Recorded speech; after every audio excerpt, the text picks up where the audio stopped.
20 जून 2025 England बनाम India पहला test match की शुरुआत। इंग्लैंड ने टॉस जीतकर पहले गेंदबाजी करने का फैसला किया। इंडिया को बैटिंग करने के लिए आमंत्रित किया। भारतीय ओपनिंग जोड़ी यशस्वी जायसवाल और केएल राहुल की तूफानी शुरुआत। जायसवाल और गिल की शतकीय साझेदारी, जिसमें जायसवाल और गिल की ऐतिहासिक शतक। पहले दिन स्टंप तक भारत ने 3 विकेट खोकर 359 रन बना लिए थे। भारत बनाम इंग्लैंड पहला टेस्ट, दिन 1, लीड्स, 20 जून 2025। 20 जून 2025 को लीड्स के हेडिंग्ले क्रिकेट स्टेडियम में भारत और इंग्लैंड के बीच 5 टेस्ट मैचों की सीरीज का पहला मुकाबला शुरू हुआ।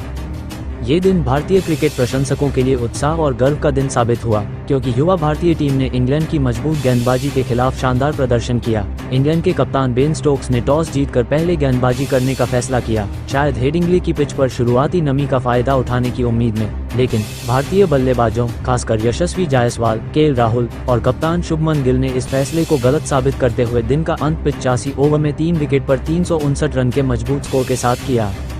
टॉस और शुरुआती रणनीति। हेडिंग्ले की पिच पर हल्की हरी घास और बादल छाए होने के कारण बेन स्टोक्स का गेंदबाजी चुनना एक रणनीतिक फैसला था। इंग्लैंड की तेज गेंदबाजी आक्रमण, जिसमें क्रिस वोक्स, सैमुअल कुक और ब्रॉयडन कास जैसे गेंदबाज शामिल थे, को शुरुआती सफलता की उम्मीद थी। दूसरी ओर भारतीय टीम, जिसकी कमान पहली बार टेस्ट कप्तान के रूप में शुभमन गिल संभाल रहे थे, रोहित शर्मा और विराट कोहली जैसे दिग्गजों की अनुपस्थिति में एक नई शुरुआत की तलाश में थी।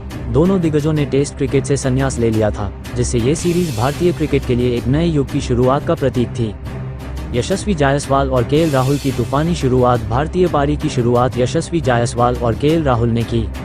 दोनों ने इंग्लैंड के तेज गेंदबाजों का डटकर सामना किया और पहले सत्र में शानदार बल्लेबाजी का प्रदर्शन किया। जायसवाल, जो अपनी आक्रामक शैली के लिए जाने जाते हैं, ने क्रिस वोक्स की गेंदों पर कवर ड्राइव और लॉफ्टेड शॉट्स के साथ आत्मविश्वास दिखाया। दूसरी ओर केएल राहुल ने अपने तकनीकी कौशल का प्रदर्शन करते हुए ऑफ स्टंप के बाहर की गेंदों को सावधानी से खेला। पहले 10 ओवरों में भारत ने बिना किसी नुकसान के लगभग 40 रन बना लिए, जिसने दर्शकों और कमेंटेटरों को उत्साहित कर दिया। जायसवाल ने अपनी तेज तर्रार बल्लेबाजी से इंग्लैंड के गेंदबाजों पर दबाव बनाया।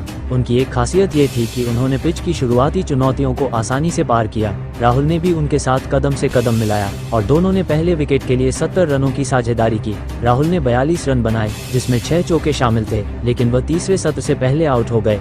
उनकी पारी ने भारत को एक ठोस आधार दिया, जिस पर जायसवाल और बाद में शुभमन गिल ने शानदार प्रदर्शन किया। जायसवाल और गिल की शतकीय साझेदारी। केएल राहुल के आउट होने के बाद कप्तान शुभमन गिल क्रीज पर आए। गिल, जो पहली बार टेस्ट कप्तानी कर रहे थे, ने अपनी बल्लेबाजी से नेतृत्व का शानदार उदाहरण पेश किया। जायसवाल और गिल ने तीसरे विकेट के लिए 129 रनों की शानदार साझेदारी की, जिसने भारतीय पारी को और मजबूती दी। ये साझेदारी न केवल रनों के लिहाज से महत्वपूर्ण थी, बल्कि इसने भारतीय टीम के युवा जोश और तकनीकी कौशल को भी प्रदर्शित किया। जायसवाल ने अपने आक्रामक अंदाज को बरकरार रखा और दूसरे सत्र में अपना 5वां टेस्ट शतक पूरा किया। उनकी 101 रनों की पारी में 159 गेंदें शामिल थीं और इसमें कई शानदार शॉट्स थे, जिनमें कवर ड्राइव और लॉफ्टेड कवर शॉट्स प्रमुख थे। हालांकि तीसरे सत्र की शुरुआत में बेन स्टोक्स ने उन्हें स्टंप आउट कर दिया, जिससे ये साझेदारी टूटी। जायसवाल का विकेट गिरने के बाद गिल ने जिम्मेदारी संभाली और उप कप्तान ऋषभ पंत के साथ मिलकर पारी को आगे बढ़ाया। जायसवाल और गिल के ऐतिहासिक शतक। यशस्वी जायसवाल का शतक उनकी आक्रामकता और तकनीक का शानदार मिश्रण था। उनकी पारी ने ये दिखाया कि वह न केवल भारत में, बल्कि विदेशी परिस्थितियों में भी बड़े रन बना सकते हैं। दूसरी ओर शुभमन गिल ने कप्तानी के दबाव को शानदार तरीके से संभाला और 127 रन बनाकर नाबाद रहे। गिल का शतक 127 गेंदों में आया, जिसमें 10 चौके और 2 छक्के शामिल थे। उनकी पारी में धैर्य और आक्रामकता का संतुलन साफ दिखाई दिया। जायसवाल और गिल के शतक ऐतिहासिक थे, क्योंकि यह पहली बार था जब भारत के इतने युवा बल्लेबाजों ने हेडिंग्ले जैसे चुनौतीपूर्ण मैदान पर शतक जड़े। ये साझेदारी और उनके शतक भारतीय क्रिकेट के भविष्य के लिए एक सकारात्मक संदेश थे, खासकर रोहित शर्मा और विराट कोहली जैसे दिग्गजों की अनुपस्थिति में। ऋषभ पंत का योगदान और स्टंप्स तक का स्कोर। जायसवाल के आउट होने के बाद ऋषभ पंत ने गिल के साथ मिलकर चौथे विकेट के लिए 130 रनों की शानदार साझेदारी की। पंत ने अपनी आक्रामक शैली में 65 रन बनाए, जिसमें 7 चौके और 1 छक्का शामिल था।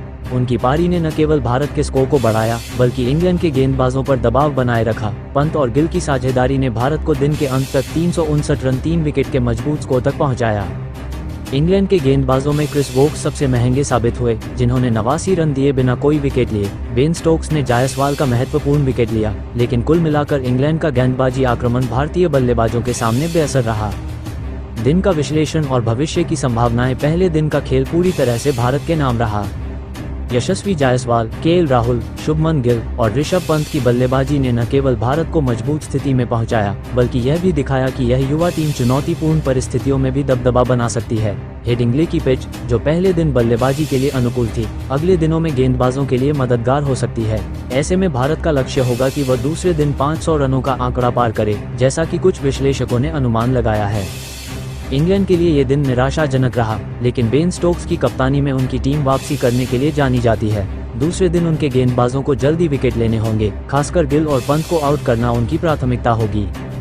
निष्कर्ष, 20 जून 2025 को हेडिंग्ले में पहले टेस्ट के पहले दिन भारत ने अपनी युवा ब्रिगेड के दम पर शानदार प्रदर्शन किया। यशस्वी जायसवाल और शुभमन गिल के शतकों, केएल राहुल की ठोस शुरुआत और ऋषभ पंत के आक्रामक अर्धशतक ने भारत को 359 रन 3 विकेट के स्कोर तक पहुंचाया। ये दिन भारतीय क्रिकेट के नए युग का प्रतीक था, जहां युवा खिलाड़ियों ने दिग्गजों की अनुपस्थिति में जिम्मेदारी उठाई। अगले दिन का खेल रोमांचक होने की उम्मीद है, क्योंकि भारत बड़े स्कोर की ओर बढ़ेगा और इंग्लैंड को वापसी के लिए कड़ा संघर्ष करना होगा।